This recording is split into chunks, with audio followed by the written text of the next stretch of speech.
Hi everyone, আজকে আমি তোমাদের সঙ্গে শেয়ার করছি একটি budget friendly everyday skin care tutorial.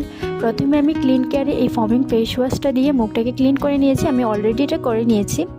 তারপর ইউজ করছি এই টোনারটা, যেটা হচ্ছে হোমমেড, আমি নিজে বানিয়েছি। এটা টিউটোরিয়াল চাইলে তোমরা কমেন্ট করতে পারো, আমি তোমাদের ভিডিও দিয়ে দেবো কীভাবে এটা বানাই। এটা অনেক ভালো একটি টোনার, রাইস টোনার, যেটা ইউজ করার পর আমার একনে তো একদম কমে গেছে। যাদের একনের প্রবলেম আছে তাদের জন্য এটা বেস্ট। তারপর আমি ইউজ করছি এই লরিয়াল প্ল্যালেসের গ্লাইকোলিক ব্লাইট সিরামটা, যেটা কিছুদিন হয়েছে আমি ইউজ করছি। সেরকম কোনো ডিফারেন্স আমি দেখতে পাইনি। আফটার 1 মান্থ আমি এটার রিভিউ দিতে পারবো কেমন এটা ওয়ার্ক করে অর নট। তারপর আমি ইউজ করেছি পন্সের এই সুপার লাইট জেল ময়শ্চারাইজারটা। এটা অনেক ভালো একটা ময়শ্চারাইজার, মানে যাদের অয়েলি স্কিন তাদের জন্য তো খুবই ভালো এই ময়শ্চারাইজারটা। এটা কারেন্টলি আমার অনেক ফেভারিট একটি ময়শ্চারাইজার, এটাকে আমি ইউজ করে নিয়েছি। তারপর ইউজ করছি এই সানস্ক্রিমটি, যেটা হচ্ছে আন্ডার রেটেড সানস্ক্রিম।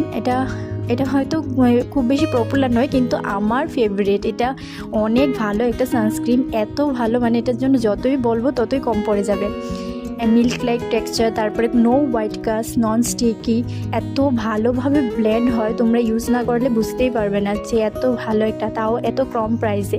এটা আমার থার্ড পারচেস, দেখতেই পাচ্ছ। অলরেডি আমি আরও 2বার এটা ইউজ করে নিয়েছি। এটা আমার থার্ড পারচেস এই সানস্ক্রিমটা, খুবই ভালো একটি সানস্ক্রিম এটা।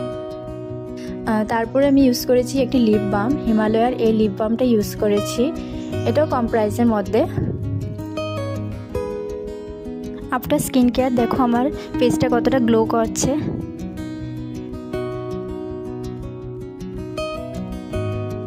সামনে থেকে দেখাচ্ছি, দেখো ফেসটা কতটা গ্লো করছে।